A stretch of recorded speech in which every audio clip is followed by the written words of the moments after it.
क्या पिता के कर्म ही तय करते हैं संतान का भाग्य, या इसके पीछे छिपा है कोई गहरा रहस्य?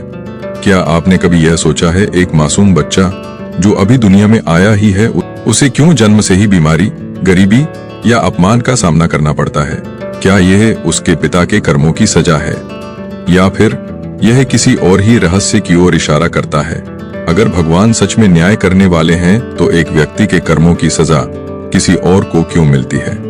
ये सवाल जितने सरल दिखते हैं, इनके जवाब उतने ही गहरे और रहस्यमय हैं, और इनका उत्तर छिपा है हमारे प्राचीन शास्त्रों में, जैसे कि विष्णु पुराण, श्रीमद् भागवत गीता और मनुस्मृति। लेकिन सच्चाई क्या है? क्या सच में पिता के कर्म ही संतान का भाग्य तय करते हैं, या फिर यह केवल आधा सच है? आइए इस रहस्य को धीरे धीरे समझते हैं। सबसे पहले एक बात समझ लीजिए, सनातन धर्म के अनुसार कर्म एक अटल नियम है। यह ऐसा नियम है जिससे कोई भी बच नहीं सकता, न आप न मैं और न ही कोई और। अब बात आती है पिता और संतान के संबंध की। शास्त्र कहते हैं यह रिश्ता केवल शरीर का नहीं है, बल्कि यह एक गहरी ऊर्जा का प्रवाह है। मनुस्मृति में कहा गया है, आत्मा वे जायते पुत्र, अर्थात पिता ही पुत्र के रूप में पुनः जन्म लेते हैं। लेकिन इसका मतलब क्या है? क्या सच में पिता ही संतान बनकर जन्म लेते हैं, या फिर इसका अर्थ कुछ और है? दरअसल इस सिद्धांत के दो महत्वपूर्ण पहलू हैं। पहला पहलू संस्कार और वंशगत प्रभाव। आज जिसे आधुनिक विज्ञान जेनेटिक्स कहता है, शास्त्रों में उसे आल संस्कार कहा गया है। पिता के कर्म, चाहे वो शारीरिक हों, वाणी से जुड़े हों या मन से जुड़े हों, उनका एक सूक्ष्म प्रभाव उसके बीज में रहता है। अब सोचिए, अगर पिता का जीवन अधर्म, झूठ और अन्याय से भरा हो तो क्या उसका असर संतान पर नहीं पड़ेगा? शास्त्र कहते हैं ऐसी स्थिति में नकारात्मक ऊर्जा संतान के स्वभाव और सोच को प्रभावित कर सकती है। इसे ही वंशगत दोष कहा जाता है। दूसरा पहलू पर्यावरण का प्रभाव। अब एक और गहरी बात समझिए, अगर पिता का कमाया हुआ धन गलत तरीके से आया हो तो उस धन से बना अन्न और उस अन्न से बनी बुद्धि क्या शुद्ध हो सकती है? विष्णु पुराण में स्पष्ट कहा गया है, जैसा अन्न वैसा मन। यानी जिस घर में अन्याय से कमाया गया भोजन होता है, वहां पलने वाले बच्चों की सोच भी प्रभावित होती है। इसलिए पिता के कर्म संतान के जीवन की शुरुआत को प्रभावित जरूर करते हैं, लेकिन क्या वही उसका पूरा भाग्य तय करते हैं? अब यहाँ आता है सबसे बड़ा मोड़। शास्त्र कहते हैं कोई भी आत्मा पूरी तरह निर्दोष होकर जन्म नहीं लेती। अब आप सोचिए, जो बच्चा एक ऐसे घर में जन्म लेता है जहां पिता पापी है, क्या यह सिर्फ एक संयोग है, या फिर यह भी उस आत्मा के पिछले जन्म के कर्मों का परिणाम है? आध्यात्मिक सत्य यह कहता है कि वह आत्मा अपने पिछले कर्मों के कारण ही ऐसे परिवार में जन्म लेती है। यानी पिता यहाँ केवल एक माध्यम है, असल कारण नहीं। इसका मतलब संतान का दुख सिर्फ पिता के कर्मों का परिणाम नहीं है, बल्कि उसके अपने कर्मों का भी फल है। अब एक बहुत ही शक्तिशाली उदाहरण समझिए, भक्त प्रहलाद। उनके पिता हिरण्यकशिपु एक अत्याचारी और अहंकारी राजा थे, लेकिन क्या प्रहलाद ने अपने पिता के पापों का फल भोगा?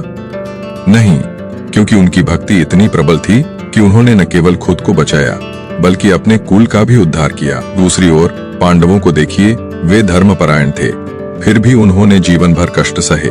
तो क्या इसका मतलब यह है कि हर दुख पाप का परिणाम है? नहीं, कभी कभी भगवान अपने प्रिय भक्तों की परीक्षा भी लेते हैं ताकि उन्हें और मजबूत और शुद्ध बना सके। अब बात करते हैं एक और महत्वपूर्ण विषय की।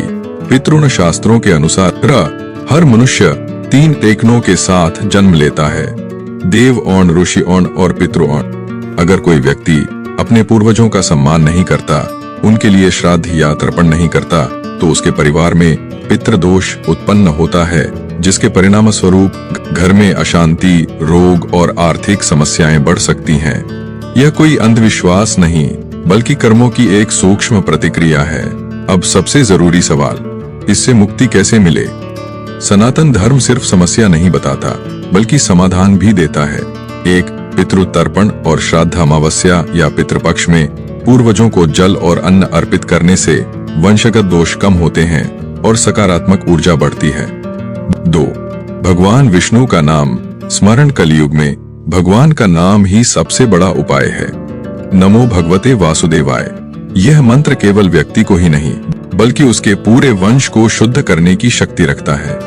3, गायत्री मंत्र का जाप। गायत्री मंत्र बुद्धि को शुद्ध करता है और नकारात्मक संस्कारों को समाप्त करता है। 4 निस्वार्थ सेवा और दान। अगर आप अपने कमाए हुए धन का एक हिस्सा जरूरतमंदों की सेवा में लगाते हैं तो यह आपके कर्मों को शुद्ध करता है और भविष्य को बेहतर बनाता है। अंतिम सत्य तो अब सवाल का जवाब साफ है। पिता के कर्म संतान के जीवन की शुरुआत को प्रभावित कर सकते हैं, लेकिन उसका अंत नहीं तय कर सकते।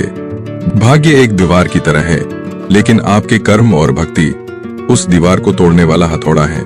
आज आप जो कर रहे हैं वही आपके आने वाले कल को बनाएगा, और सिर्फ आपका ही नहीं, आपकी आने वाली पीढ़ियों का भी। इसलिए पिता के कर्मों को दोष देने के बजाय अपने कर्मों को सुधारिए और भगवान श्री कृष्ण के चरणों में विश्वास रखिए, क्योंकि उनकी कृपा हर नियम से ऊपर है।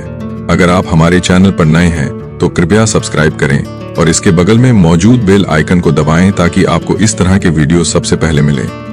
अगर आपको वीडियो पसंद आया तो इसे अपने रिश्तेदारों और दोस्तों के साथ शेयर करें। धन्यवाद। अगले वीडियो में फिर मिलेंगे, तब तक स्वस्थ रहें। Bye bye.